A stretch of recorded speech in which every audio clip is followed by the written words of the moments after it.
episode. Now we're going to head into some world news. I really like doing this portion of the podcast because I have so many different fans from so many different places. So I feel like this kind of brings us all together, and it's all different things that we can add different perspectives on. So I find this really cool as a social commentary sort of, you know, chat and experiment with, you know, some polite discourse. Emphasis on the polite. So here we go. This is your world news update. You can tell I am just having a day. Like, here we go. Oh, honey. Netflix is back in the news because they are apparently removing their cheapest ad-free tier for their streaming platform, and this is taking effect in the US and the UK. And one of the reasons they're citing is ways to keep costs down.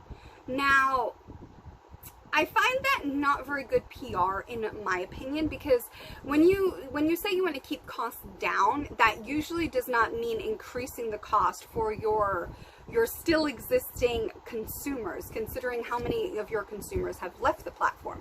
Now, that's not to say that they didn't have a recent surge to the platform, because since they implemented their password sharing crackdown, they've actually seen a massive influx of subscribers. So that did what they wanted. But if that was the case, and that, you know, did a course correct, then why is it you're getting rid of your cheapest tier of ad-free streaming and forcing people to either get rid of your platform or upgrade to the next available cheapest option, or listen to ads and pay for ads? So I think that maybe not so great, Netflix, not so great. Maybe go back to the drawing board a little bit. But this takes effect in the US and the UK. So definitely pay attention to that if you are a Netflix subscriber. Oh, thank you for the kisses, sweetheart. Sally Sausage. Sally Sausage, everybody. Next up on the world news docket is what is in your food. We've talked a lot about different things as far as, you know, what's in your food, your water, your clothes, your detergents, and in your air and your soil and so forth. I thought this would be kind of interesting to note the differences in certain things that you can buy in America and overseas in other countries. So for example, Skittles, it actually is healthier in the UK because it doesn't have the dyes and sugar coatings that cause inflammation in the gut and the brain, and known to cause certain autoimmune diseases and certain attention deficit disorders. Cheetos is actually different from the US to Australia. Did you guys know that? Apparently, Kraft mac and cheese is different in the United States as opposed to the UK. Let me see here. Heinz ketchup is different from the US and France. Quaker Oats is different between the US and the UK. McDonald's fries is different between the US and the UK. M&Ms are different in the US and the UK. Overseas, they have outlawed certain carcinogens that we find in our food. They've also gotten rid of GMOs and artificial dyes, and a lot of aspartame and other things that are considered genotoxic, carcinogenic, and, you know, just overall terrible for your health. So did you guys know that? I thought that was very interesting to share. Now is a part of some feel-good world news. That's one of the reasons why we got the tail waggers here today. I love getting to, you know, spread some joy. Apparently, there was an Australian man living by a cliff who has prevented over 160 suicides in his 50 years of living there. He apparently did this by starting conversations with these people that were contemplating the taking of their own lives, and he invited them to his home for tea. His name is Don Ritchie, and in 2011, he was awarded the Medal of the Order of Australia. And it has actually been said that he has actually helped save over 500 people prior to his own passing in 2012.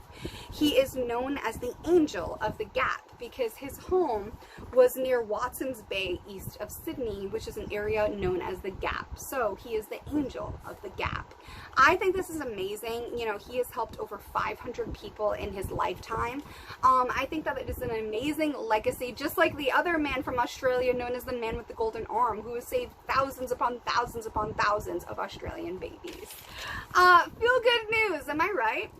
Next up on the docket is for Christmas movie fans and anybody who's a fan of the Hallmark channel Holiday Christmas Movie Classics. This news is for you.